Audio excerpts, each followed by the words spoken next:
How's it going, everyone? Welcome to Pan Geekery Podcast, a weekly live video podcast celebrating all things geek from an all-diverse perspective.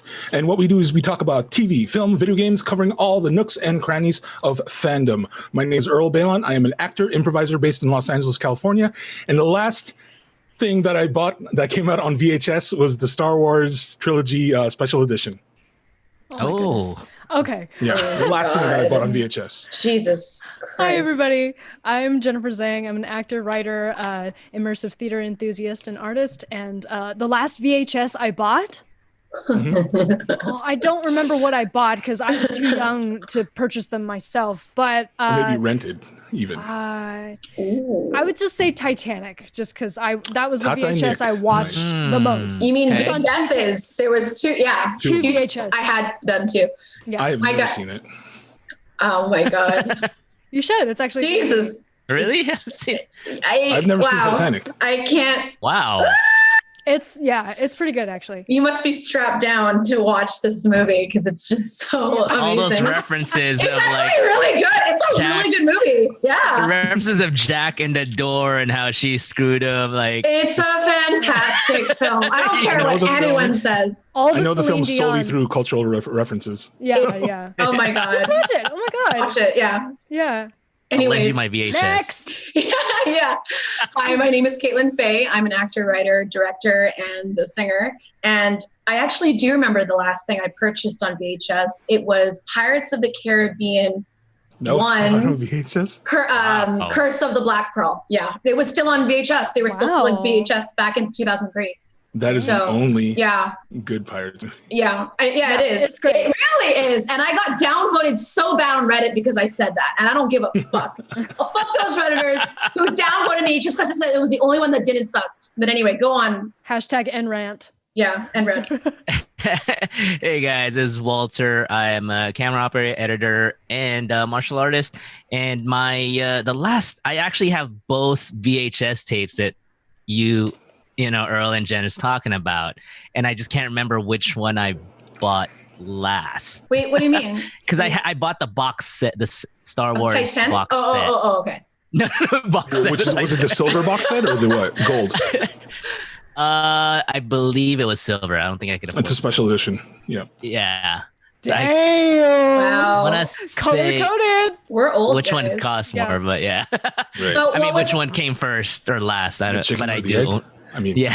But what was the last beta tape you guys bought? Fucking Masters of the Universe. It's a video that I cannot mention on floppy air. disk. Okay. Spellforce. Okay. Anyway, so thanks everybody. We're here. Thank you for joining us. First of all, what's up to everybody in the chat? Just a reminder that we do have streams over the course of the entire week. So do check out our schedule, which is now actually on our Twitch page. They just changed that up. So check those out. Do hit us up in chat. We'll get to your comments as soon as we can.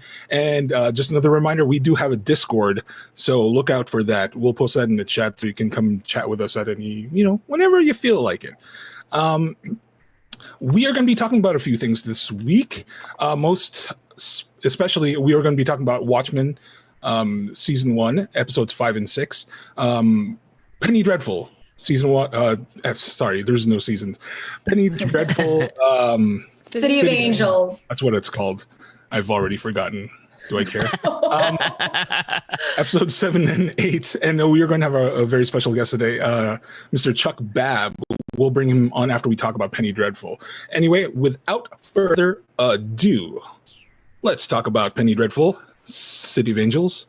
All right. Wow, we're going right into it. Let's go. Yes, we are. Let's go. I've got opinions. You have opinions. I'll let you guys talk. Yeah.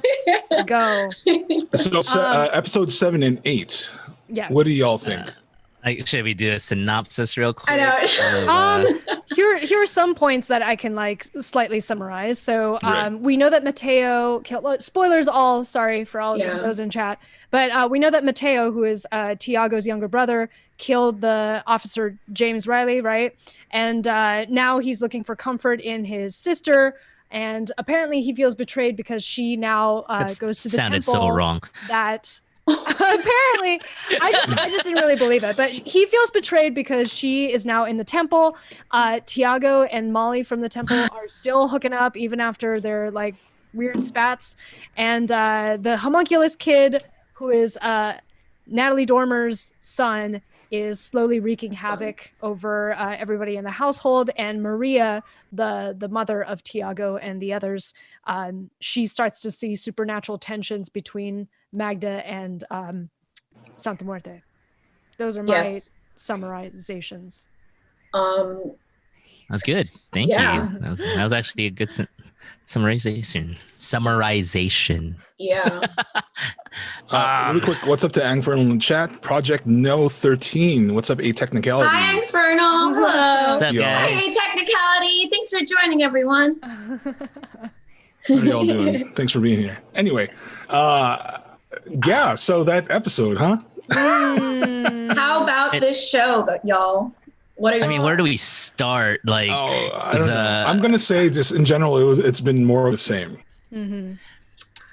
Yeah, what I'm gonna say is that, like, as I was watching 7 and 8, as things were unfolding, I'm like, some of that, especially the homunculus kid, I was like, I think he should have shown up. This should have happened like episode 4 or something like that, like a little sooner. Exactly what me and Jen said. Like, I would have been so much more interested. Yes. Oh my God. I was saying, sorry, go ahead. No, go ahead. You were saying? I was saying to Caitlin as we were watching this, episode 8 should have been episode 3. Yeah. We should have been building into this way into the beginning, because first off, it introduced like horrific elements like the Twilight Zone-y elements of the kid finally showing his supernatural like elements. There are horrific things that happen to Maria. We finally get confrontation, or what feels like what it's supposed to be a confrontation between Magda and Santa Muerte, which is what the story should have been like episode 5 right there. Yeah. Why did you call me? Maria's clearly the most interesting character on the show for me, and the show should be more about her, but unfortunately she was treated as a side character until she wasn't. And then it just feels to me as if the writers for the show just are duking it out, trying to like tussle for what the hell the show is about, and this is too little too late. So far. It is. Yeah. Oh man. And not just that, but like, go ahead. Sorry, go ahead, Earl. I was gonna actually say something else, but go ahead. I mean, sticking to the homunculus kid storyline with that group of people, but in the Nazis in general, and then like even with the doctor, and just giving him somewhat of a redeemable quality there, and then even with a Nazi boyfriend, like, you know, like. Oh man, okay. You're trying to build that they're not fully just regular bad guys. They have some form of like background or backstory or whatever. But I'm like, wow, it would have been good to have this a little earlier. So I'm sort of interested in these guys, not in episodes 7 and 8, you know? Mm-hmm. Absolutely. Yeah, it just took too long. It took really long to get. Why? It also doesn't add any new information that we didn't already know. Exactly. What like I'm really desperate for is, what is Natalie Dormer's character? What stake does she have in this? It's the same question. When she finally meets Maria, I was like, oh my God, we're finally going to get an answer. Yeah. And we don't. We don't. I turned to Jen. I was like, I'm calling it. The writers don't actually know what her point is. Episode 8. There's no point. Who the fuck the main villain is. It's stupid. So I kind of fucked up last week, and I brought up that scene, even because I had watched ahead, and y'all had not talked about it. I remember you mentioning that. It just went over our heads. Yeah. And I was like, oh shit. I realized very quickly that, you know, I had placed that scene in my head on a previous episode because I felt like I needed it to be in an earlier episode. Yeah, it wasn't. It wasn't. You incepted it. I incepted it. I forced its will. I rearranged time in my head, and unfortunately, it didn't happen. No, when that line came up, I remember you mentioning it. Which line? Because he's like, El Coyote. Oh yeah, we were like, Coyote. I was like, Coyote. And the reveal that her and Santa Muerte are sisters. So are they really sisters? They already said that, though. Why? They said that in a previous episode. Fuck is Magda? She's got this British accent, and Santa Muerte has a Mexican one. I don't understand. But the part she's like wiping the tear off her eye. This is worth it. Was that supposed making to my be sister cry? Yeah. What was that all about? Was that supposed to be significant? Did it mean something? Who knows? That was a moment. All of us were like, whoo, because none of us were shooketh. We were just like, okay, we're the same bullshit. These deities have like, they have sibling squabbles just like every other human. They're like, supposed to be like Greek gods. The problem is that we don't have any emotional investment because we don't actually know what the stakes are. Exactly. If we knew what the characters had at stake, if we knew, like, say, I mean, I could write a fucking backstory for Magda right now. What if she's Lady Magdalene? You know, and she was like Mary Jesus, Magdalene. and so she's trying to like, I don't know, find out who Jesus's descendants are or whatever and kill them one by one. Definitely not white people. I'm just making it up. Saying that's further like justification, and you go like, oh, okay, like so she's trying to enact revenge on the lineage of whoever disappointed her, and then we got to stop her because, like, you know, maybe Maria's character comes in and she realizes what she's doing, and there are other deities who can stop her, and so they got to like call on these deities again. This is just me whipping it out of my ass, but you can't do anything. You can't ask the audience to feel anything for you. You don't actually describe to them who their characters are. Spoken like a true creative writing professor, Jen. I really, I think we all know now how not to write a TV show, right? Like, the thing is, I feel like there would have been at least some kind of emotional tie if we had learned whoever the fuck Magda and Santa Muerte were, and what their wants are, what their goals are, what kind of agency are they given, like all that stuff. Like what? Yeah, instead we're dangled conflict like a carrot without ever like having any desire. It's like I could go to the grocery store and buy carrots right now instead of like chasing after the carrot that you're dangling over my nose for 8 episodes. Sorry, but I mean, to me, it's just seeing the Santa Muerte and Magda. Like I don't think they're even necessary. Like I'm starting to think like as you guys are thinking of like other storylines that could have happened.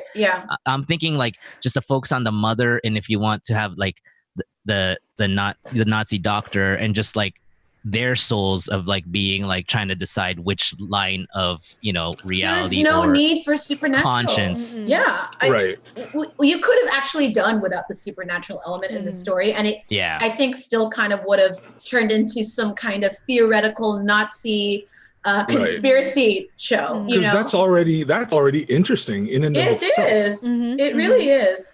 It almost felt like the supernatural elements were tacked on. It was like haphazard. Like they added them afterwards. It's like, we're gonna make this. They had a story about race and like indiscrimination and except there's not enough of it. And then they're like, hey, let's add some supernatural stuff. I guess we won't explain. Oh God, this is Penny Dreadful. Fuck. Oh my God. Oh shit. We gotta add some. We gotta put it in now. Because to me, even that scene about like when she was trying to get the mother fired, and you know, like, you're gonna be a man, and he's like, you know, which scene? We decided trying to get Maria fired from the doctor's house. Oh, right. And then she was like, but I think we've decided to give you a raise. Like that kind of like story, like that tension between those two. I was like, that would be interesting. Like you could, I don't know. The guy is a Nazi. I mean, and you know what? I know this is petty, but I just can't get over how the German people speak to each other repeatedly in English. I don't understand. I was so mad about that casting choice. If you're going to make these people German, like have them speak in German. Costs too much to close caption every time they speak to each No, other. it doesn't. The Hispanic closed captioning is cheap as fuck. Yeah, they could just use AI programming. I know. I don't get it, and it's but Americans don't like to read subtitles, guys. Speech to text. So it's true. Parasite. So ridiculous. Ridiculous. Anyway, I mean, like, that was the end of 7, right? We made it to 8. We made it to 8. No, we're on 9. Oh no, we're on 8. Yeah, we're on 8. And I guess the scene that like jumps out at me in 8 is like where Magda and Maria actually have a semi-confrontation in the kitchen, where she actually refers back to the coyote conversation in the shack.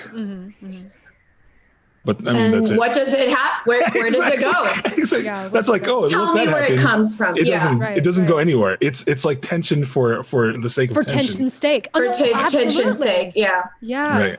You don't build interest by just dangling facts. You know, you build interest by giving facts and then causing mysteria about mysteria. Oh my God, creating I like that mystery. Word, Mysterium. But creating mystery about what might unfold, right? So I feel like they screwed up the writing because they decided to focus on too many elements that didn't have any cohesive tie. If they actually wanted to focus on like a supernatural element of the story, which has to do with Mexican mythology, then you would center it on the family, you know, instead of like trying to divvy off into like, and Nazis and motorway and it's too much. You know, it's a lot of stuff is irrelevant, and each little storyline, if you were to like take it out and form a it doesn't really go anywhere. It falls flat. It falls flat. How's that? They don't tie in together, and ultimately you don't care that much. If this series were, we eliminated Magda, we eliminated the Nazi storyline, and all it was us like trying to find out who or just learning who Santa Muerte was in the context of these race relations, racial ties. You know, I that would have been enough, honestly, for me. But Earl, it requires thinking on the writer's parts, and it's very clear they're not interested in that. I don't give a fuck. I'll be savage about this shit. Like, if you're gonna attach Penny Dreadful's name to this, you have a legacy to uphold. Don't think that your audience is stupid like that and that we're not gonna call you out. I mean, I'm just curious, you guys. In the next 3 episodes, where do you predict this story to be going? How do you think this is gonna conclude? Honestly, I have no idea, and that's not good. I agree. Yeah, if you have no idea. They said. Okay, sorry, go ahead. Oh, I was gonna say, like, I just think it's gonna be a showdown between the mom and Santa Muerte or whatever, or the sisters, whatever. And then I mean, and about this, even this whole thing about what's the name of the younger brother again? Mateo being like kind of like hinting that he's the savior or something, or like, or is he just like some sacrificial lamb that she's setting up or something like that?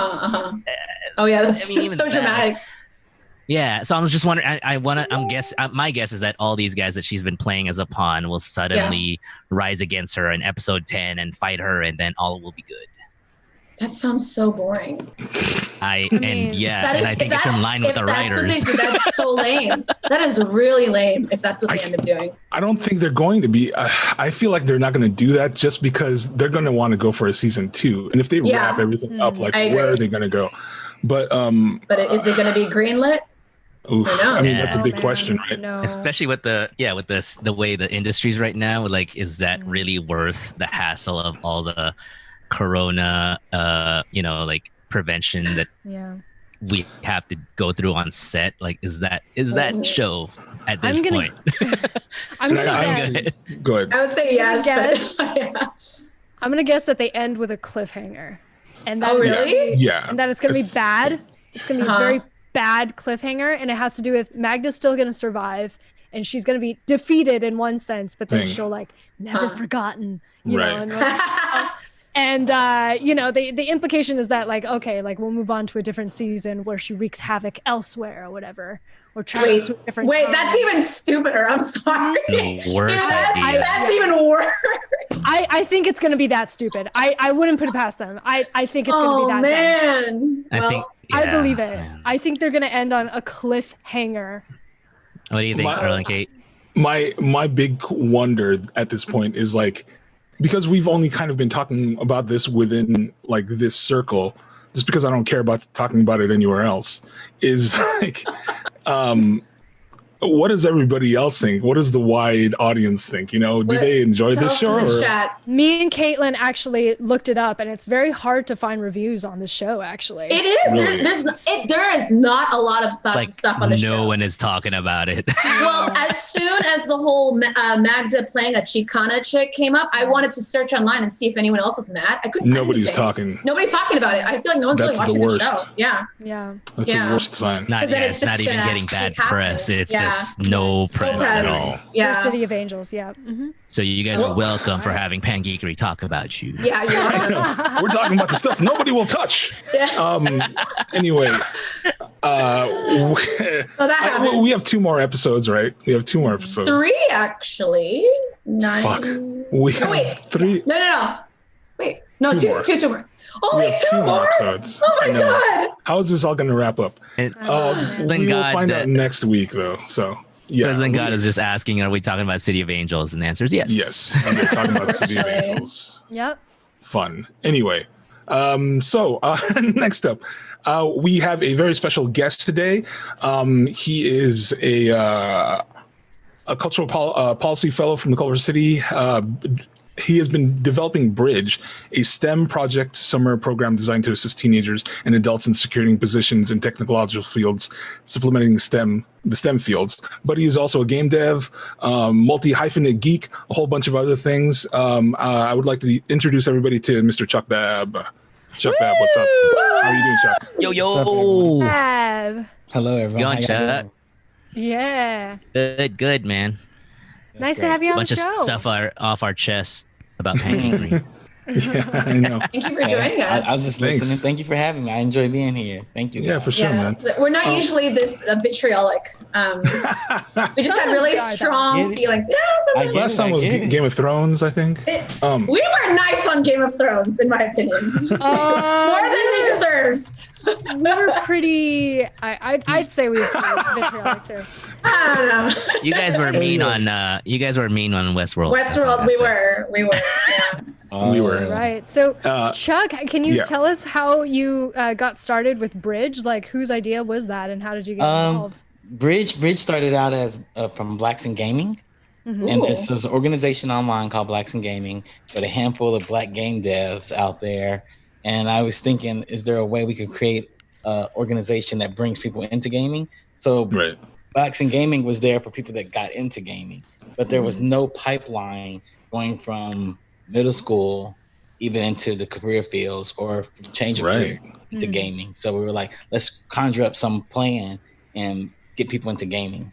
There's like Blacks and Browns, and that is completely lacking in the gaming industry. Mm-hmm. If you go to Game Developers Conference in San Francisco, it's out of 2,000, 3,000 people, you probably have like 50, 60 Black people. Wow. Yeah.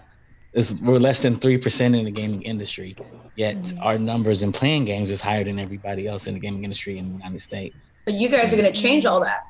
That's the goal. Hopefully. That is the goal. That is the goal. Game changer. Game changer. Changing the game. Changing game. You know? Changing the game. I see. Yes. So, Chuck, we're talking about video games right now, but is that your first geekdom?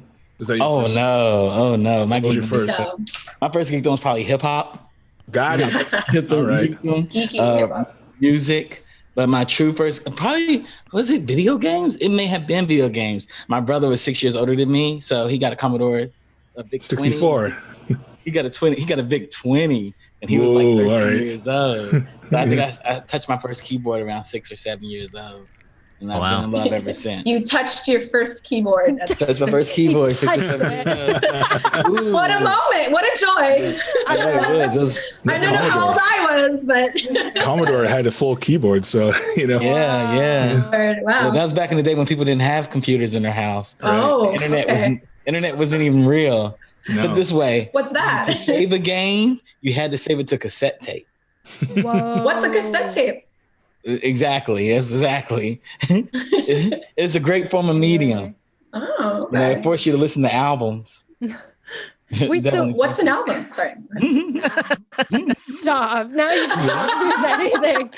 But so how did Bridge come about from Blacks in Gaming? We just thought about it. Me and another friend named Eric Elder. He's an educator.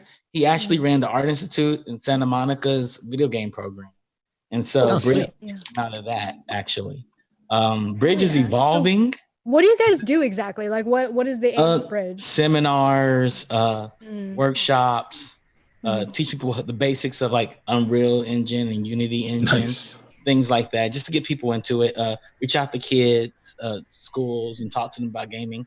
I usually walk into a school with a PlayStation 4 and a VR headset or a PC and my VR headset, because I was also in virtual reality and augmented reality. So I would walk into a school and I'm talking to the kids, I'm setting it up, and I play something for them. They're like, wow, what is this? They have never seen a headset before. Some of them heard of VR, but never seen it before. So I give them the first experience of VR.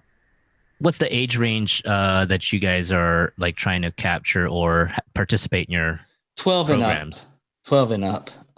Sometimes I do guest appearances. Like I go out to Penny Lane, which is up in the valley, and that's a group home. And so the kids there are anywhere from like 9 and up, and I talk to them.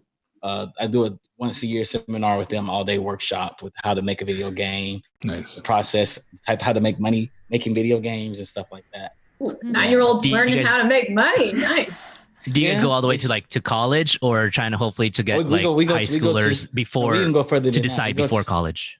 We try to get it depends on the program and what we're doing. So we can get you from middle school up for development, but people that want to change careers and get into gaming field or technology, set it up for them as well. So if you're like an accountant and yet you know how to do basic programming, we teach you how to get used to a game engine, or if you want to make games or how you want to make an app, we just teach app developers and link you together. Oh, damn. So not only are you kind of like an advocate for this, but you do dev yourself. Yes. I'm a producer designer. Yes. Ooh. What are some titles you've worked on that you can talk about? Of course. Guitar Hero War Tour, Guitar Hero 5, God of War 3, Uncharted 2, Uncharted 3, Heroes on the Move. I used to work for PlayStation. So I'm on a number of titles. I was in PlayStation and the Visual Arts Service Group down in San Diego. We did cinematics, art development, camera development for a lot of studios, and I was one of the first game producers they brought in to work on game development with them as well. Nice. Yeah. Did I work on World Tour? And what would you say is like the one thing people might not understand about game developer or producing and stuff like that? Like, I think some people have this thing. Oh, it's like a movie, or it's easy going to be like. Can you explain to them? The first thing I tell everybody, when you start a movie, you have actors and you have cameramen, and all those people are skilled in their craft, and they practice their whole entire lives. When you create a game, you open up with a blank screen. You don't even have a camera on the screen. So you actually have to build the camera and then build a camera system and run the camera. And then you start putting things into the scene itself. And so game design sounds like fun, like you're playing games all day. But usually the game is really crappy until it ships. It's usually a turd until it ships. Crappy. Then it's not crappy. No, there's magic that happens in alpha and beta that just happens that just turns the game kind of good. Like you're like, the game feels okay. Still not fun. We still got to figure out the fun. Then one day it just clicked. I don't think people realize, because I worked in QA for a few years. Oh man, I'm sorry. And I know. My brother works in QA. And I'm sorry. He's right. You know, the jump in milestones between like alpha, beta to like release candidates, it's massive. Because like the game is almost 100% broken when you get it in beta, and it's unplayable a lot of times. But and so much polish happens like when you get to like so close to release. But that's why people are working like 60, 70 hours a week. Yeah, the crunch. Yeah, the crunch. Crunch is real. That's what it's a real thing. It's real. It's real. Good for you. Wow. So usually as the producer, you're the first one in and the last one out. Right. And so I would leave after my QA, but nobody was allowed to leave during crunch until QA said we could leave. So I put a lot of power in QA's hands. Right. And so they respected it, but they're the ones that are touching the game. You know, they're the ones that played it every day and played it in sucky modes. So you give them a little bit of power to let everybody go home. They can go home. In the meantime, we're all sitting in the kitchen eating top ramen and then drinking. I feel personally attacked. or you eat a lot of pizza. Eat a lot of pizza. Eat a lot of pizza. Yeah, pizza's good. I love pizza. It's my favorite food. I can have it 3 meals a day. I've done that. Wait, I don't know why there's something wrong with this. Is there? No. There's nothing wrong with pizza. Nothing. No. You guys aren't even talking about anything controversial right now. Like, what's up? That's just standard. Come on. Standard, yeah. Pineapples. I'm just kidding. Yeah. Whoa. That's fired. No, nothing. I'm just saying. I like pineapples. There's nothing wrong with pineapples. I like pineapples on pizza. It's just they eat you back, all the enzymes. Yeah, you gotta put salt on them. That's the secret. Anyway, eat banana peppers and jalapenos. Anyway, priorities. But so, Chuck, can you name like a really proud moment that you've had, like working on like maybe a particularly tough project and how you got through that? Oh wow! Nice. You're allowed to brag. Man. This is your bragging. Story. Man, okay. What's a hard project we got through? Okay, I worked on a Ninja Gaiden game. With the ones, the Xbox Yaiba? Yeah, it was Yaiba. It was Yaiba, and it was 3 creative directors on the project. There's Toby Gard. I was going to say that's Toby's game. Yeah, Toby created Tomb Raider. Yeah. Yeah, I worked with him on Tomb Raider. Okay, nice. Yeah. So he created Tomb Raider. Small world. We had Keiji Inafune, who created Mega Man, who basically ran all of Capcom's R&D department. And we also had Yashida, the guy that actually made Ninja Gaiden 2 Combat. He moved up to CEO position of Team Ninja. And so we had 3 creative directors. I was the producer. We had to create a Ninja Gaiden game that was not a Ninja Gaiden game. It was more God of War. And so we created this whole new character named Yaiba. And our moniker was like Robot Ninja Zombies. We stuck with the Robot Ninja Zombies. Right. So you're this ninja who turns part robot. He turns into part zombie. No, he kills zombies. He falls I know where this is going. Yeah. He has to kill zombies. So it's more like God of War than his Ninja Gaiden. And so we knew it was going to be off-putting for people. The game ended up being very beautiful, but we didn't have enough budget to build the game that we really wanted to build. And so, but we went through that game. We plowed through that game. That game had so many changes. With 3 creative directors and a vision for Japan and a vision for the US, trying to get the common vision was very, very difficult. The art style is beautiful in the game. The combat is beautiful. I mean, the team was very diverse. It was probably the most diverse development team I've ever worked on. Ooh, nice. That's cool. Like, it was super diverse. I actually demoed that on the E3 floor when y'all were showing that year. Yeah. It was a pretty bloody game. It was very bloody. This is the first thing I remember about it. Yeah, it was very wild and loose. But that project, it didn't score well, but that project was a labor of love at the end of the day. Still. Ouch. People talk about movies being like a miracle if you make a feature film and it comes together. I think it's the same thing with video games. Just so many pens are on that touch this project. It's impossible almost, that it makes it to release, but it does a lot of the time. So we had 16 months to make a AAA game. Oh my Usually God. AAA games take years. Right. Yeah. We crushed it out, and overall from pre-production through it was like 2 years, but it was like 16 months and we got the game out on time. That's kudos to you, man. That's great. It was amazing. It was a great team. The team worked really well together. We sat half the time in the office laughing at each other and yelling at each other. And that type of schedule. Those are the best. Yeah. Dynamics. It was really good. The team from Japan flew over every month and we sat down and talked. We had to make like a lot of changes and we changed things back. There was a lot of testing for that game. And the development team plowed right through it. They plowed through all the work. So it was really good. That's great. Wow. The game looks like a comic book too. Oh. Yeah, I remember. Yeah, it looks like a comic book. What year was that? That was 20. It was like 2015, 16. Yeah, like 2015. Yeah. So what are you working on now? Sorry, Jen, go ahead.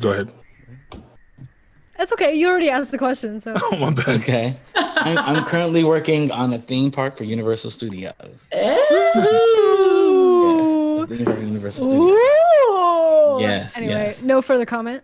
Yeah, well, there's a music video online that deals with the theme park theme. But it's fun, and I work on interactives. So I'm the creative producer on interactives for the theme park. That means like all the mini games. We're basically doing a different take on the theme park altogether. Oh. It's not just a bunch of rides or a bunch of little games you play. It's bigger than that. So Oh my God. hopefully when it opens, you're allowed to say. This is hopefully when it opens, people will love it.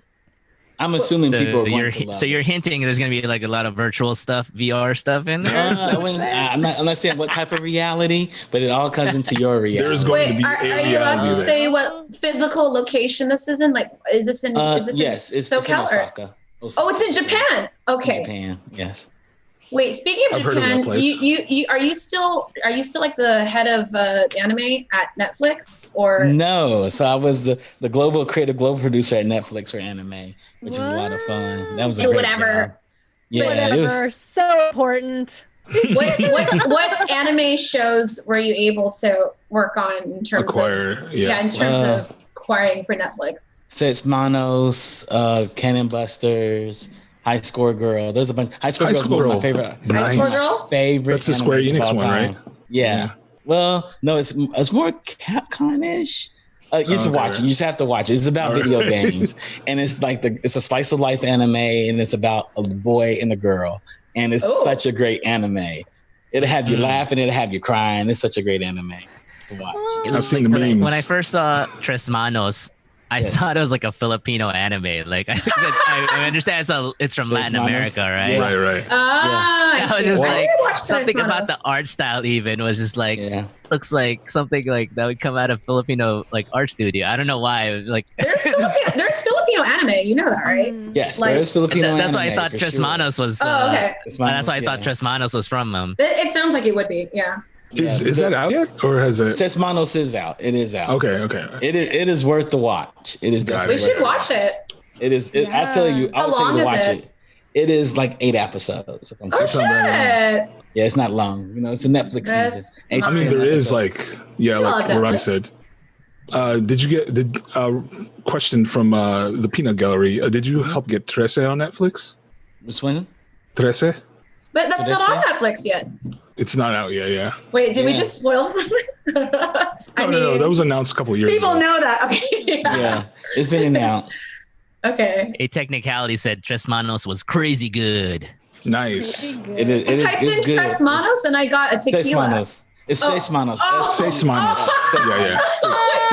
6 hands. Setsmanos. I was like, is this a tequila? Yeah, Setsmanos is good. Setsmanos. Yeah, a couple of folks are giving high school girl or high score girl. Score girls. High score girls. Man, high score girls. Not that kind of show, Walter. High school girls. High school girls. High school girls.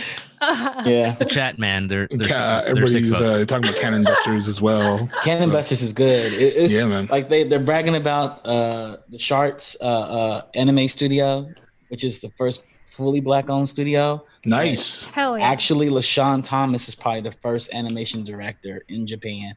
Yes. He's so dope. LaShawn's been dope since way back. He did animation for Boondocks. He did Black Dynamite. Dope ass. He did Black Dynamite. Oh shit. Nice. Yeah, that makes sense. And now Boondocks is my shit. He's out in Japan with his studio called Makeshift, where he's one of the partners in it. Okay. Yeah, and they're anime proper anime studio. Oh wow. That's dope. Yeah, I'm glad you brought that up because I was going to ask you about what you think about D'Art Shitachijo and Artel Isom and his brother Darnell. I'm really excited about them. I hope they have a strong team. They have a bunch of young artists in there. They're going to do a good blend of 2D, 3D art. And that's why I want to take mine. I want to do my own shows. I have a couple of shows I'm working on right now. Really? Yes. Really? Sorry. So I have a connection in Weta, New Zealand. What? Nice. I did a TEDx talk there at basically in Weta. Shit. I was going to ask you about that. What was that like? Yeah. It was great. It was amazing. Oh my God. What did you talk about in your TED? I talked about creating diverse teams to get the best creative product out of it. Oh, fantastic. When you walk in the studio, usually in the video game studio, it's usually predominantly all white male. Their minority group is like 2 or 3 white females, and they don't have anybody else. Or if they do have other people, they're people that work, but they don't bring them into the creative meetings. And my thing is you bring everybody into the creative meeting, you get the better ideas out of them.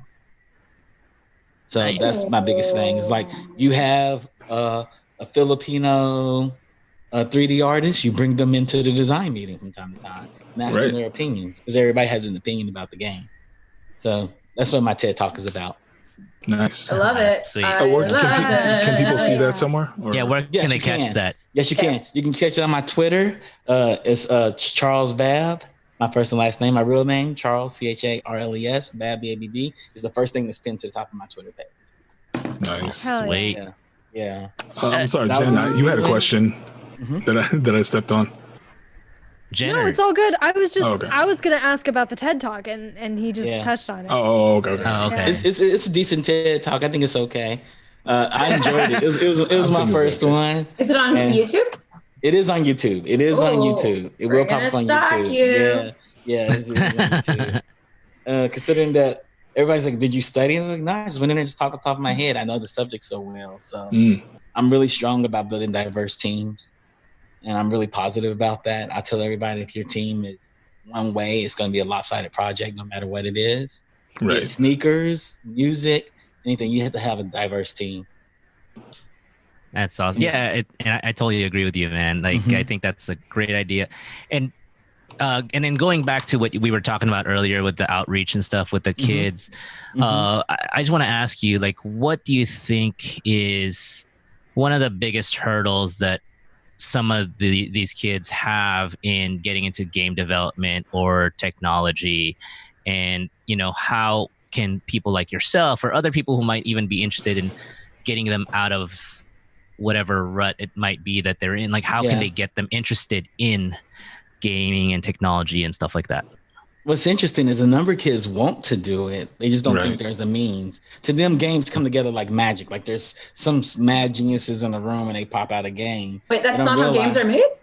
What's that? That's not how games are made. Yeah, you just wave a wand. You don't wave a wand. Yeah, it's not a quadrant where you put ingredients into a quadrant and you stir it up and the game pops out. That doesn't happen. What it is you're blowing my mind right now.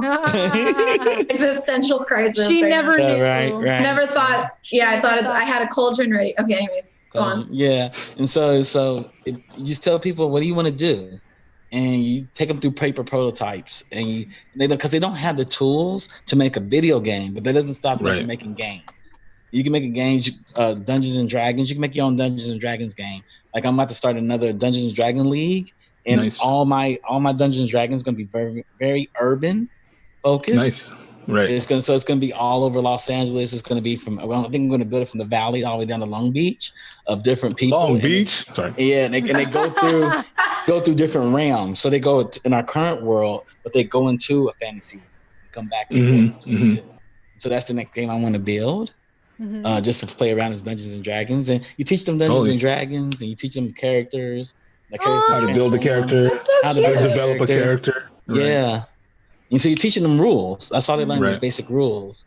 And as we're doing it, we're writing the book at the same time. We're writing the story, writing the bard. So they'll take that with them at the end of the project, and they'll be like, "Well, you made a game. Yeah, go play with your friends." So how early? Sorry. So how early do you start exposing them to things like programming and all that stuff? I think you can start a person off any age. My niece, she started when she was 13. She did something my brother did, my brother's daughter. At 12, she asked for a computer so she can learn how to program. Wow, what a badass. He didn't influence her or anything. He's like, because your niece asked for Christmas. I said, what she asked for? He said, she asked for a computer. I said, what you want a computer? He said, she wants to know how to program. That's dope. Yeah, so she's 17 now, and I think me and her are going to make a game this summer. Nice. Oh my God. Unity. So cute. Yeah, so I want her to be my business partner, so we're going to make a game. Oh, that's awesome. I wish you the best of luck with that, Yeah, it's going to be interesting. My heart. Y'all need someone to motion capture is all I'm saying. We'll need all that. What I want to teach kids... These guys, yeah. What I want to teach people is not just to create games, but create businesses. I think that's more important than anything else. Being from the Black community, our now national wealth amongst all of us is like $25 per person. That's the wealth. Wow. From 70 to 25 after COVID. So we have to build companies, and tech companies are something that can survive in any climate. I love this. Unless power goes out, we have a nuclear winter, and then it doesn't matter. Everything is It doesn't matter. It doesn't matter. Flying a kite with the key on it. We need to find an alternate power source. Yeah, power source of nuclear winter. So figure that out. Trying to bring Franklin your way back into the internet. Trying to get nuclear That's fusion. hilarious. That's hilarious. We just have to real talk though. Create an arc reactor. Yeah. Real talk though, like how do you motivate some? Because growing up, I think a couple of us grew up in the inner cities too, right? And like a few of us, like especially Caitlin, I know she's hood as hell. I am. I love it. Well, cut your ass. Like we grew up in the inner cities, and like I remember just growing up, and a lot of kids just didn't think that was something they could do or have the opportunity to do, or like people believed in them. Like for you personally, how would you instill that kind of belief or try to get, whether it's parents or the kids themselves to believe in themselves to do something like that? The first, when you get the parents and the kids in the room together, the first thing I do is motivate them with money. I start throwing salary ranges on the board. Right. Get into salary ranges. And then they say, how much you make? And I just start laughing. I can't tell you all that. I can't tell you all that. I'm fortunate. I can really, as well. No, but really, how much do you make? I mean, the crazy thing is that's all we care about right now. Yeah, right. Everybody in the chat. Play twice. I'm gonna look him up. Yeah, it's just something you do. It's you just grow with it. Like I started out. My first entertainment job was in music when I was in college. Right. Then I went into manga when I got back from Japan. You worked with Tokyo Pop. Yeah, I worked at Tokyo Pop. Dude, you're fucking badass. Dude. You try to bring that shit over to the US. Yeah. So Tokyo Pop's not a thing anymore, is it? It is a thing, but it's not strong anymore. It's not a strong brand. I was there I was there at the Pinnacle. I remember when they came out. Right. Yeah, I was really into Tokyo Pop. Yeah. I tell you, I remember when it was the biggest booth at Comic-Con. Yeah, I remember that. It was the biggest booth in Comic-Con. Let's get real controversial and tell us what happened, Chuck. What do you think? Anyway, well, there's some theories. I have some theories. Yeah. We actually have to move on. We do, because there's a show we're going to talk about right now. We have to move on to our next session. Yeah. Our next section, I should say. This next section is we are going to talk about Watchmen episodes. What is it? 4 and 5? 5 and 6. Episodes 5 and 6, which I don't know. Were probably a couple of my favorites so far. Fantastic episodes. Wow. Yeah. So, but not as good as Penny Dreadful. I do think. Really? I'm kidding, dude. No. Okay. In your guys' eyes. You can kindly walk away from your microphone. Put your mic down. You guys really? Your front door is behind you. I know that. Just exit your kitchen slowly. No. In silence. Penny Dreadful forever. Thanks. I'm just kidding. Yeah. Penny Dreadful. I'm just kidding. Forever. So anyway. This Penny Dreadful episodes 5 and 6. Little Fear of Watchmen 5 and 6. I'm sorry, God damn it. Watchmen episodes 5 and 6. Oh man. Okay. So we see the origin of Looking Glass in this first episode, and the origin of William Reeves. Right. We find out who Hooded Justice is. Yes. So what did everybody think overall? Wow. Oh man, it was fantastic. I mean, the show keeps opening boxes that are fascinating, that build upon what has been determined, and it starts answering questions in a very interesting way. Right. Unlike Penny Dreadful. This is going to be the theme until, it's just going to be the theme.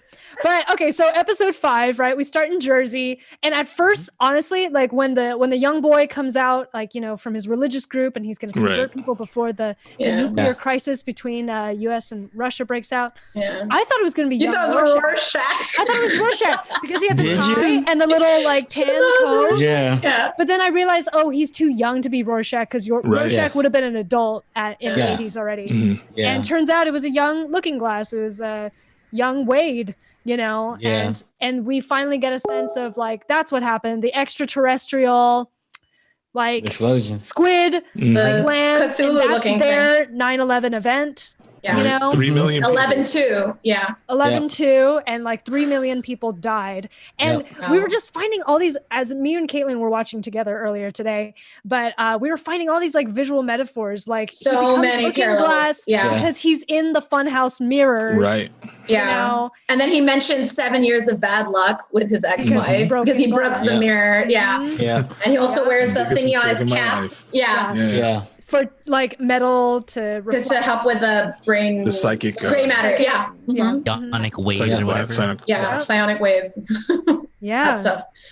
So, do we want to break down 5 or do we want to break down both at the same time? Let's bring them 5. Yeah. What was that? I don't know. So That's awesome. I mean, the story of 5 builds up to when the Rorschach mask wearing cavalry shows Wade this video from Vite, right? So Yeah. what did you all make of the video from Vite when you first watched it? Because it doesn't answer a lot of questions, but it definitely breaks Wade's mind, right? So like, what were you guys' thoughts on like what that video entailed? It's a nice piece of dramatic irony because we as like I guess if you're knowledgeable about the comic book, you already knew this, you know. I was gonna say I didn't even read the comic book, but I read online that that giant squid looking thing was that was a premeditated event. Yes. Right. Mhm. That was What did- all Ozymandias. What did the government say it was? What was their cover up? Was it like an extraterrestrial attack to They them? or said like- it was An extra dimensional attack. Yeah. Oh, Invasion by an extra okay. dimensional being. Yeah, so it wasn't that big for us, I think. Right. Yeah. So I mean, it was cool to see somebody actually realize that for the first time on Yeah, screen. that was cool. This was a plot. This entire thing was premeditated. And he was so traumatized by it as Right. well. So it was really powerful.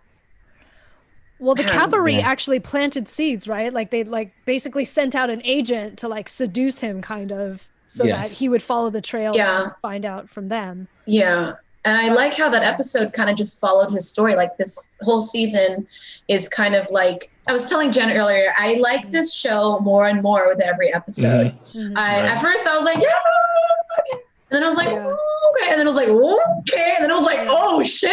Yeah, you know? yeah. Because When it hits these like 4, 5, and 6, that's when it hits its stride. Yeah. And that's Yeah. Yeah. Because I didn't you're like the first following the characters. episode. Opening. You didn't like You it? didn't. I love thought it the was first- okay. I thought it was okay. Oh, was like, I love it this was from all the right. top. I Yeah. love the opening. Like, I wow. love the opening. I Yeah. wasn't sure about it. Yeah. Same. I was like, yeah. But anyway, me and Caitlin haven't finished it yet, so just Yeah, so no spoil past the. spoilers. I'm talking to chat. Okay. Yeah. So go ahead. Uh-oh. What did you all think of like the video and how it was received?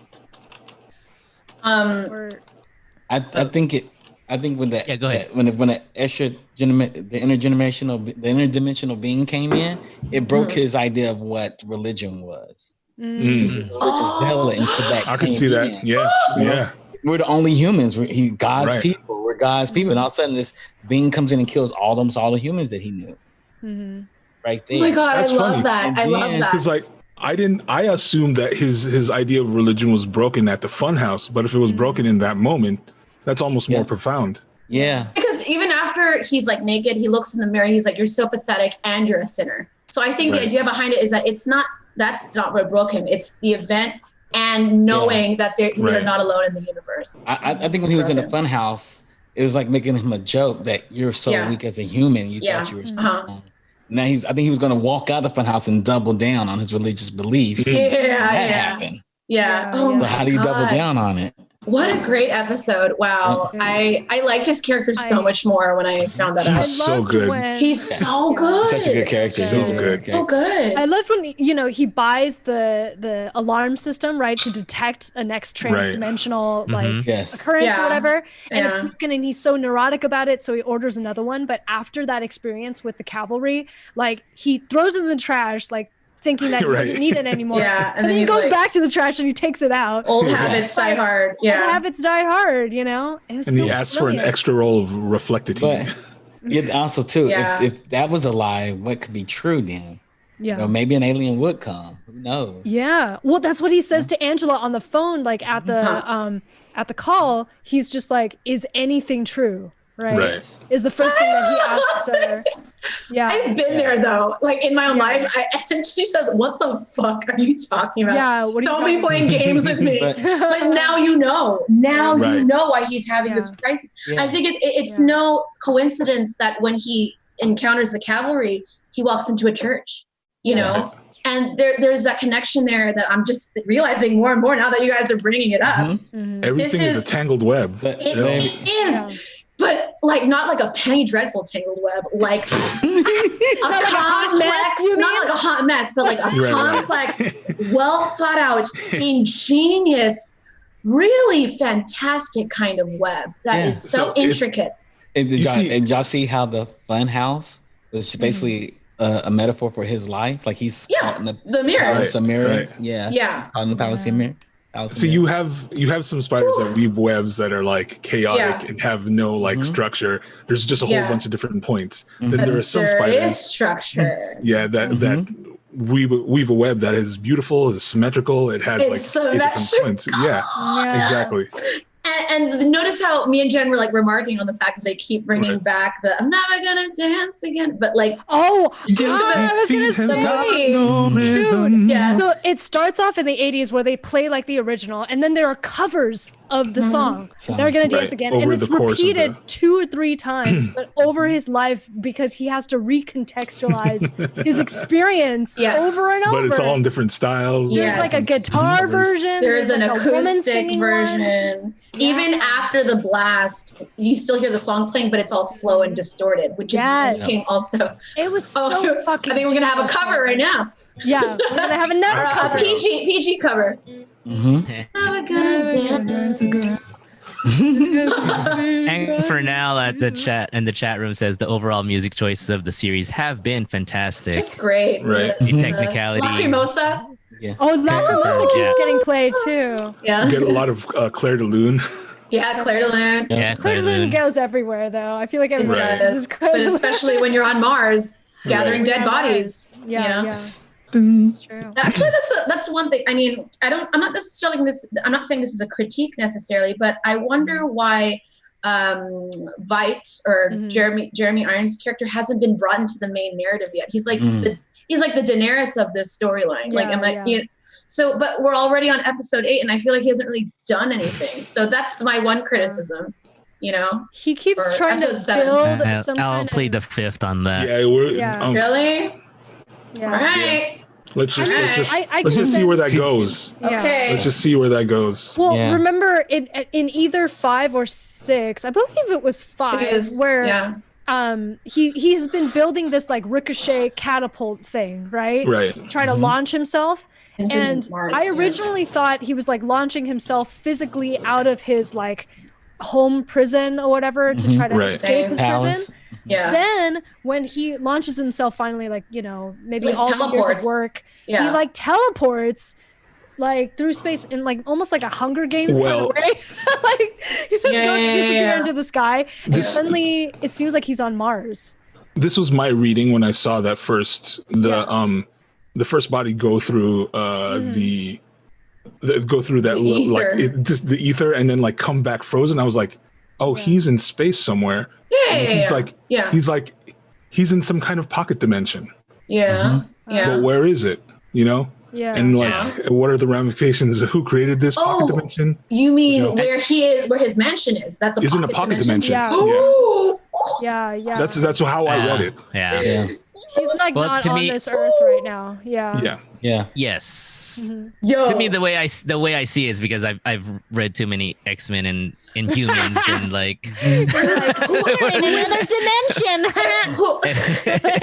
and how worlds like that. Wait. So who's the warden? Whoa! What? The warden. They have to be one of those two. The warden two types is of humans. Yeah, he's also the clone. He's also one of the lake babies. Yeah. Oh, that's fucking smart. He looks the same. He's just wearing a mask. He's just dressed differently. Yeah. This show is officially brilliant. I'm sorry. No, it's pretty awesome. I think I just got sold over. Like this is like a work of genius. Who's the showrunner? Lindelof. Who? Damon Lindelof. What's a Lindelof? Lost. Oh. Yeah. So Gotcha. well, we should move on to the next episode. All right, Hooded Justice. so- True. Sorry. Episode 6, we finally go. Well, you know what's strange is that this whole episode, or like this and the last episode, they're both kind of like flashback series. Right. We learn more about the present from good. looking at the past. Yes. Ma'am. Yeah. Here's the thing: is like they built the mystery box in the present. So deep. Yeah. They built the mystery box in the present, and then like they give you the answer in the past. They give you the answer through the background. Smart. Right. It's smart, yeah. And I love that you kind of like have elements of like Michel Gondry, like Eternal Sunshine, where it's like the memories are like bleeding into Connected. each other. Yeah. And you see like what William Reeves went through, his PTSD from the Tulsa massacre, going into you know, the attempt on his life, which led him to be inspired to just become a vigilante because law enforcement is failing, you know, in serving justice. And so he becomes Hooded Justice. And then even joining the Minutemen, which preceded the Watchmen, his teammates failed him, you know, because of their internalized racism too. You know, so... And it all leads up to the point. Caitlin was pointing out to me as we were watching it, because, you know, Angela like phase shifts in and out. And at one point, like the real world tries to beckon her out, but she's stuck in memories. But Caitlin was the one that mentioned to me, like the final scene where like you finally see 105-year-old William in the wheelchair and how he's able to bring Judd out to the tree. It's like, isn't this a plot hole? She's like, isn't this a plot hole? Because like they had to program his memories into the pill. Like she wouldn't. Yeah, and he had the pills on that. So yeah. She brought that up, and then I was like, oh yeah, I don't know. And then at the end, of course, Angela wakes up in True's Lady True, bed, which could explain why she was fed. Yeah, and she was hooked up to an IV. Yeah. Right. So well, the pills could have also been put. Sorry, go ahead. Chuck, what do you think about this episode? Yeah. I was gonna say the pills could have been put like when they returned the card to her, like it could have been put into the glove compartment later, like fed the info. Oh, that's true, because it did come down. Okay, I didn't think about that. JK, all right, so not a plot hole. So did everybody read the comic book and watch the first movie? I haven't read the comic book. I really want to. Yeah. So the whole premise of the Watchmen in itself is like, who's watching the Watchers? Right. Who's watching the Watchers of the Watchers right now? Yeah. In that world? That is the slogan of the comic book. Yeah. So it's supposed to be built up as a Pandora box and never has enough answers. So you go back in the past and answer stuff, but it open up a new Pandora box in the present. Right. This is a work of genius. Chuck, I mean, oh, sorry. Go ahead, Jen. I was going to say, Chuck, like based on your knowledge of the comic books, I don't quite remember Hooded Justice being brought up that much. Do you remember any information that was given in the comics about him, the character? He was the first Watchman, actually. Right. So he was the leader of all the Watchmen, the inspiration for all of them that led to those current Watchmen in the comic book. And Gotcha. He's a generation before the current generation. He's the boomer. He's a boomer. And the ones we're looking at now, they are Generation Z. Yeah. Right. And the ones that destroyed the earth are Generation X, basically. Yeah. And the two strings and the Calvary now are like they're like millennials. Millennials, yeah. Oh man. Yeah. And the two strings I'm noticing too is just like as I was watching even the 5 and 6 was the, like Chuck said also, was that who's watching the Watchmen, but you know, talking about police and how significant it is today, who's watching the police, and like, and then they're talking about like the white knight and like when everyone started wearing the mask and police protection, but then there's also like, how do you police the police if they're all wearing masks and hiding their identity, you know? Right. There's that question. And then even Hooded Justice, if you guys remember back in the earlier episodes when they were with the TV series, the character that was playing Hooded Justice was a white guy. Dude. You know, and now we're discovering he was actually a black man. I love how they did that. Who wore makeup? Who went in white makeup? Face. Like it was like Batman, but like reverse. And like cheated on his wife with the other guy, Mr. Metropolis. Mr. Metropolis. Who basically fetishized him. Yeah, basically, he fetishized them and then threw them at the curb and didn't listen to any of his input. Which was whack. Trying to find there's so many layers there. Yeah. There's a lot. So layers, literally, many layers. Layers upon layers. Giant onion. Layers on layers on layers. Hey, you guys notice that? Charles, this is Rodney here. I just wanted to ask you real quick. The voice of God. Charles, I was listening to Cord Jefferson on Bill Simmons' podcast, and he was the writer of this episode. He's African American himself. And he was talking about how a lot of people were asking him, how did the writer room get it so prescient? How are they so able to predict what's happening now, 9 months ago or a year ago? And his answer was, well, we weren't really prescient. We were just repeating history. We were we were writing stories that reflected history. So in light of that, can you speak a little bit upon your knowledge of African American, the Black struggle, and how it relates to the art and what Watchmen is really trying to say? Yeah, absolutely. First of all, let's talk about the character the police associated themselves with, the comedian. Right. The comedian was ruthless. He laughed at every death. And he killed anybody and everybody, but they revered him because he was powerful and he was strong. He was Wolverine to that team, basically. He was he wasn't the Batman, but he would be, I don't know. I would say Martian Manhunter, but he's not that character. He's like Punisher. He's like Punisher, yeah. So they related themselves to that character, and Rorschach's character was like the cavalryman, right? So you think about who they're relating themselves to. We're going to be like the comedian. We're going to kill everybody and we're going to smile at every death. And as a Black person, it would be something like they would have chose hooded justice. And you're a police officer, you want to cover your face. Why don't you choose hooded justice? I mean, they may be in on the gag that maybe they knew hooded justice was Black. We don't know that yet. They haven't explained that. But for history, it's the first people to kill Black people once they get 1 inch further in freedom are the liberals that helped them get 1 inch further. Malcolm X had a whole entire speech about don't trust liberals because once you're no longer their burden, they come for you. A really good example of that is Andy Warhol with Basquiat. When Basquiat got bigger than Andy Warhol went on campaigns to destroy the man. Yeah, he literally was trying to destroy him. I want you to die because you're bigger than me. And I brought you into the art world and made you an art god. Now people think you're better than me. And that's a really big thing. Yeah. Even Dr. King said that the enemy is not, it is the liberal, right? It is the liberal. Yep. So don't trust liberals. Yeah. Yeah. And it's just because they think differently, right? You become their burden, Right. There was this thing on Twitter that was going around, donate money to your Black friends because they need your money. And people talk to your Black friends where you donate money to them.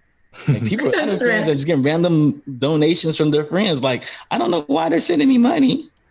They haven't talked to me, or better yet, the liberal will lean on you to be informed about what it's like to be you. It's like some weird sexual game going on, and they're like, I want to know everything, but it's how hard it is for you. They get off on figuring things out, right? Instead of doing the work themselves. Exactly. Everybody else does. That's like Mr. Metropolis. That's exactly what he does. He kind of takes him in. You're exactly what we need. And then at the radio show or whatever, when they get interviewed, he pushes them away and starts talking for hooded justice. Even though they're asking hooded justice. Captain Metropolis is the prototypical neoliberal. Yes. He's the prototypical neoliberal. It's up for appearance, and then when it really comes down to the work, he's not there. Yes. So I guess that's the problem with people who are virtue signaling or virtue signaling. Signaling. And also, Captain Metropolis knew that 1 inch for Black people means a couple inches for gay white men. Recognize that fact too. So if I help this Black man a little bit, it'll push my cause a little further. Yeah, which is interesting because even that stuff was coming up during this last Sunday during the All Black Lives Matter march and the controversy between the the black man's experience in West Hollywood. They're bringing that up, how you know they were felt being what's the word I'm looking marginalized, co-opted, marginalized, and feeling prejudice even when they're in West Hollywood. You know, just because they're gay, but they're also black gay men, not because they weren't white gay men. So that was really interesting to learn. Yeah, it was really interesting to learn and read more about that. Yeah. It's like I tell everybody who has it hard is black gay women. Yeah, because they have like everything. Every group pushes them. Yeah, and that they're not welcome. But I hold them as a staple of our community because black trans women, man. Black trans women too. Yes, trans. But you know, black trans men get it really bad too. We don't even talk about black trans men. That's true. Right. Yeah, that's true. The number of rapes on black trans men from all men is crazy. It's really a lot high. And just black women in particular, like I post up almost every day. 68,000 black women disappeared this year, and America's totally okay with it. 68,000. 68,000. And nobody is talking. Nobody's talking about it. There's one snatched up every 30 seconds. And nobody is talking. Yeah, Orlando Jones gives a great monologue in American Gods. If you haven't seen American Gods. Oh, that's a great show. Yeah, it's a great show. It's another Showtime too, though. yeah, it is. They fired him off the show because they did, which was fucking controversial because he rewrites his lines. He's allowed to rewrite his lines. Oh shit! He rewrites his lines, and he had one where he has a whole monologue about a black girl, the black girl disappearing every 30 seconds in America, every 30 seconds, and nobody cares. And it makes me, and so that's the really big issue. Like, who's snatching up all these girls? And we haven't even talked about the ones they're snatching up off the border right now. Yeah, you know, where every time there's a raid, 1,500 kids go missing. Like nonverbal kids at that. So they're from ages 1 to like 6. It's disappeared because they let anybody with a pickup truck go down to the border. Right. So, it's crazy. It is crazy. It is crazy. So I hate to bring this back to Watchmen, but it's I mean, the thing about like a show like Watchmen is it covers like issues and things that are hard for people to talk about. In such a way that it doesn't. I don't want to say it eases, but it in such a way that it makes you it makes you feel for the character. You have empathy for like what's going on instead of just hearing the issue isolated. Like another thing that they brought up during these episodes is intergenerational trauma. I mean, it's something that doesn't get talked about. And I don't know. What do you think about that and how that's dealt with? It is. It's funny how Angela had her first hit of it when she took those pills. Yeah. And they hit her hard because she was loyal. Like the whole show has you on the premise that you're loyal to the police officers. He is kind of police. She's like super police, right? And you're loyal to her. You want her to win, and you don't know why to win. And then you got to think the person that she seemed to love the most got killed. Right. You have no idea, and you're rooting for her. And then this happens. You're like, maybe I was too close to them. Maybe I was too close. So that trauma came back. Like she didn't have the trauma because she was orphaned. She was by herself, and this man took her in his family. But nobody's watched him or watched his family or anything like that. And we all root for that because we want to see her win. And then she got hit with all those memories of somebody else kin to her that's of her bloodline. When you think about that, what happens when you're hit with that or you're traumatized? She can no longer be the same person going forward. And it seems as a black person, as a black male in particular, you hear stories. Everybody has war stories of dealing with the police, and we can't unravel those. We keep those with us because we know that could be us. Right. I remember the first time I was hooded. I was 15 when I first got hooded. And hooded is where a cop slammed the car. Oh, on the hood of the car. You were only 15? I was 15. And so that happens. And, we all have a story like that at some time. A cop just harassing us just to harass us at some level. And it starts younger or older. It depends on who you are or whatnot. Where you live. I grew up in Lexington, Kentucky. So that's a whole different world in itself. Yeah. And the cop's issue with me was we were from I think a middle class or upper middle class working neighborhood. And he didn't believe that I belonged there because I was black. I'm in Oh a my very nice God. neighborhood as a black kid, and I didn't. So belong he there. arrested you? No, he didn't arrest me. He just Oh, harassed okay. me. You know, he had nothing wrong. Yeah. But why did he push you up against a car? Like Because that's part of the he entire wanted That's he wanted to- racism. Yeah, because it was like he came that's to what the cops park. do. It was like 9:00, 9:30 in the morning. Yeah. And me and my friend Damien sitting on a ping pong table, and it's a concrete ping pong table. Right. He came. He said, "Boys, what y'all doing?" Him and his partner said, "Boys, what y'all doing up here?" We're like, "We're waiting for Parks and Recreation to get here to play." He said, "Where'd y'all get those baseball bats at?" We're like, "Home." Mhm. Or where'd you get those balls? Home? What do you think we got? And he was like, "What's your name?" And I was like, and I just saw Black Panther the movie, so I was like, "I plead the fifth." He said, "Oh, you playing the fifth?" I said, "Yes." He said, "You mind walk with me?" I said, "Yes, sir. I'll walk with you. You're not gonna get any information from me." He Right. walked me to the front of the hood of the car and slammed my face Slammed against you the in hood the of the car, fuck, man. and was like, "You know what that smell is? That's called nigger barbecue." What Whoa. the fuck? He said, "I could kill you right now. When nobody care. What? Whoa. Nobody I care. don't know why you're Kill shocked. you? Be smart. I don't know why you're Right shocked. You would now. care? What's up? Nobody would care." And that's a thought. No, it's probably true. Black kid. This is 100%. I mean, yeah. Yeah. This is like, And I tell that to Stories a have lot been of my like- black male friends. They're like, "Oh yeah, Right. that's what happened to you." Let me tell you what happened to me. exactly. Yeah. This is all- Everyone's this is- like competing with their stories. Yeah. Like Yeah, you think it that's is. bad? Yeah. It's like trading. It's like trading trading war Right. stories. Trading war stories. Fucking And it's Christ, man. And this And it- this has been going on for years, for decades, and decades, nobody's centuries. like. And for some reason, right now, people are finally fucking listening. Yes, because there's no sports. Exactly. There's no bread, there's no bread in circus. There's no bread in circus. Oh, Red and Circus. Bread in circus. If that's what it takes, Fucking let's just shit, cancel dude. sports, guys. Yeah, Let's just I know, cancel right? sports. It's if like that's what it nobody's takes. making Wouldn't any hurt money, me, which is man. bread, Yo, and nobody's my- watching any circus, which Yeah, is sports. because of the pandemic. Yeah. Yeah, so everybody's like, "Oh my god!" So I they're can't focused believe on he it. said that Yeah, to you. I And you're only mean- 15. That is I insane. I Oh explained my that god, to yeah. yeah, when all this stuff happens as a cycle, even whether it's the protests and like someone dying, I explain to people, I'm like, yeah, man, police brutality has been like, they've been talking about it, especially when they could, and even in songs, like, whether it's Tupac or like, the guy, People have to the understand. early hip hop artists in the NWA. 80s and 70s, Yeah. yeah. Public A Enemy. lot of our policing force was birthed out of the slave patrols. Like That's exactly what it is. that's where a lot. Yeah. The whole sheriff department came out of slave Yeah. patrol. They're there to So protect go across property state and not lines. lives. Yeah. Yes. And people understand what happened in Reconstruction more so than Jim Crow. Like when Mhm. Reconstruction came in, they made it illegal for a black person not to have a job. But then they had cities and counties and states in the South pass laws where you couldn't pay a black person.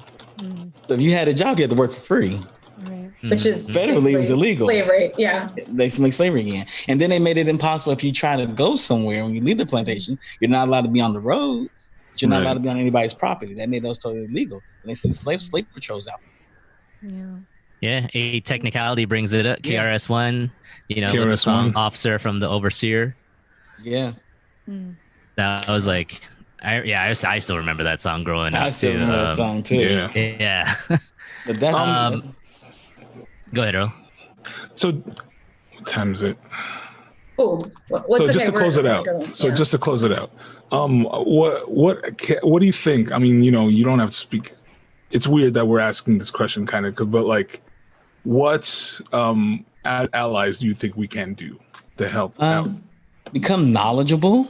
Right. You get upon yourself to get the books. I even have a reader. I have the racism literature review that I made for friends when Tamir Rice got killed. Because when Tamir Rice got killed in 2.3 That was seconds, bullshit, man. it hurt. It hurt That was so some much. bullshit. 12-year-old child. Yes, and they said he looked like a monster. He was like 12-year-old child He was with like a 4'6". with He had a with toy gun in his pocket. Yeah, toy gun. Yeah. And they killed him before the car stopped. He was dead. Mm-hmm. Not The even car a question. stopped. Not even a word exchanged. Not one. And that hurt me really hard because I'm like, wow, that could be my son. I mean, you can't even think on that. If you see a police car coming at you, what's the first thing you're going to do when you stand up? You're going to wonder what they're doing. And by the time you stand up, you're dead. They're like, he scared us. He scared us. He looked like a monster. He was huge and he was like overbearing. And it was like, the boy was 4 foot something. He wasn't even 5 foot good. What are you talking about? Yeah. But yeah, it's just the monsters in their head. So the best thing I say is allies, be supportive. fight for those people that are having a hard time getting hired. I remember one time I had to play the race card at a job, and I wanted this Hispanic kid to be my head of QA at the studio. And they were arguing with me about it. And I looked at my boss, I looked at his boss, and I went up to the desk and I pulled a card out of my sleeve and threw it on the table. I Pulling the race card. I said, I'm playing the race card on you all.